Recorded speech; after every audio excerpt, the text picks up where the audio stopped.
The money transmitter license article should be coming to Veve this week. Before diving into it, MTL is what I'm going to refer to it as, and you'll probably hear to that over social media as well. And the MTL, or the money transmitter license, will just allow you to be able to take your gems in the Veve app and convert it to whatever your local currency is.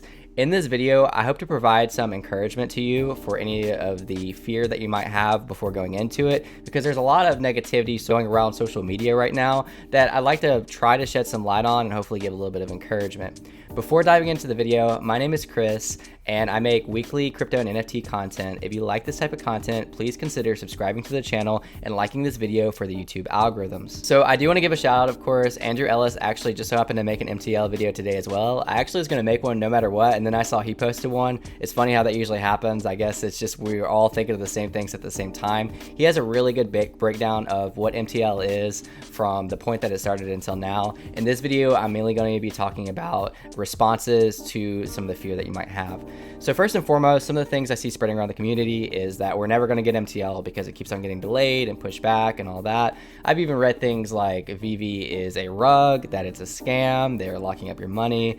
I've heard all kinds of stuff, and just to rebuttal that, I made an entire separate video on this, but the original plan was never gems to fiat. The original plan was going to be gems to OMI, but they realized shortly after that that didn't separate them from an exchange, because people were able to buy gems and then convert it to OMI and now have OMI. So this was a security violation that they weren't able to uphold. So I'm assuming not long after that, just as an extra option, they decided that they were going to proceed with a money transmitter license to be able to convert gems to their local currency. So the MTL originally was not part of the roadmap until later on. Now some of the frustration comes from why is Veve not being fluid with their timelines. We see tweets circulating around that basically was talking about MTL as far back as November and even before that. I can't give you hardcore answers on any of this, just some encouragement. If you're in any of the other NFT space, you'll realize that fluid timelines just don't exist the same way that you're used to with traditional stocks or other forms of investments. This is an entirely new speculative space.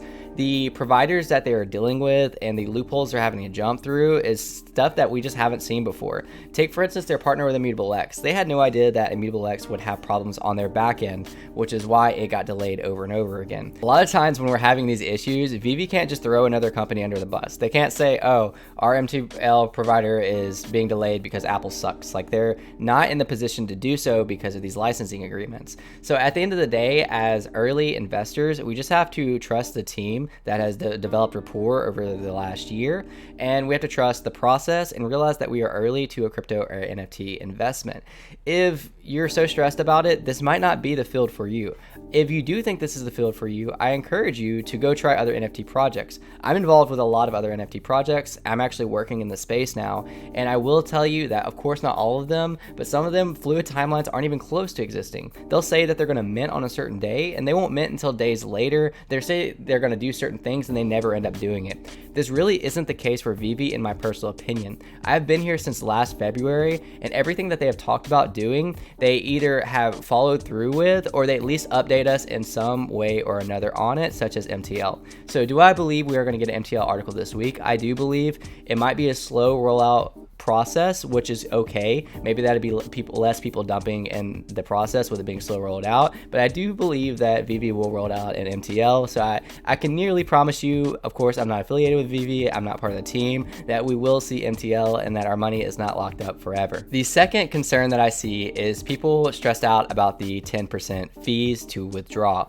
Now, this is a little steep, I will be the first to admit. If you have the normal fees, it's a 2.5% fee, and then companies like Marvel and Disney tack on a 6.5% fee on top of that. So we're already at an 8.5% fee on secondary market, and then we get a 10% fee on top of that. Plus, when MTL comes, we're looking at taxes in the future, so the fees are quite high. As I can't give you complete comfort, I believe that over time the market will adapt. David Yu did point out over an Instagram comment that they were trying to get this fee down, and if they do get the fee down for them on the back end of things, then they'll get it down for the consumers, which is us, of course. So if they get it down, that'd be awesome. And if not, the best that I can tell you is, besides the fact that a lot of us are significantly up since we first adopted Veve, that, you know, from hitting a $6.99 comic that we're now at 2,000 for, For a lot of us, it's okay to eat that fee. Now, I do see the frustration for new users coming in that are maybe buying at the top or buying during the new market and then having to deal with these fees.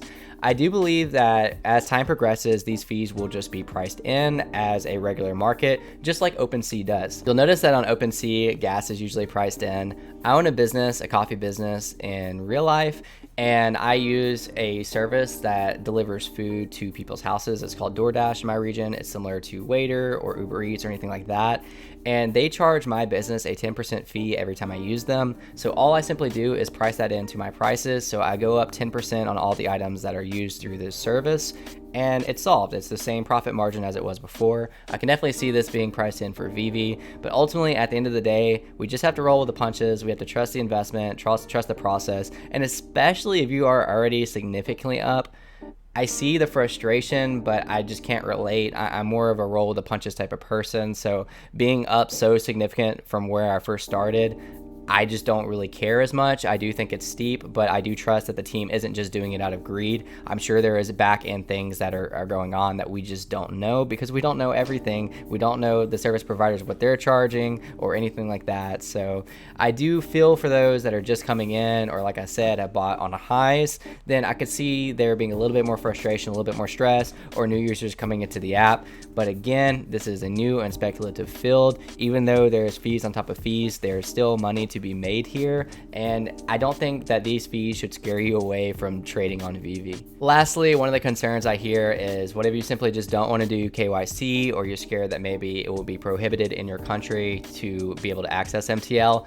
And going on with the 10% fee as well, here's some encouragement. We have to look forward to is NFT to OMI, which basically is in the near future, we will be able to list our NFTs for OMI. And this is pretty significant. Not only does it increase the burn amount in OMI, you're able again to exchange your NFTs for OMI. And then from there, you can send your OMI, I guess, out to an exchange and do it from there. However you want to do the process. But to me, this is actually a much bigger deal than MTL is, because at the end of the day, if you understand OMI and you trust the company and you want to continue to be a part of the company, but you kind of want to liquidate some of your NFTs, I think it would be an amazing opportunity to be able to trade off your NFTs for OMI in the future, as well as possibly avoid these fees. Now, we're not entirely sure if there is going to be fees tagged along with this. My assumption is, based on the OMI staking utility, that once we get an update on it, that probably the higher tier you are, the less fees that you have to deal with. We already see how the OMI staking utility does actually interact with fees, which I could break apart in a different video, but we're not entirely sure when swapping your NFTs for OMI if there will be any fees tied to those.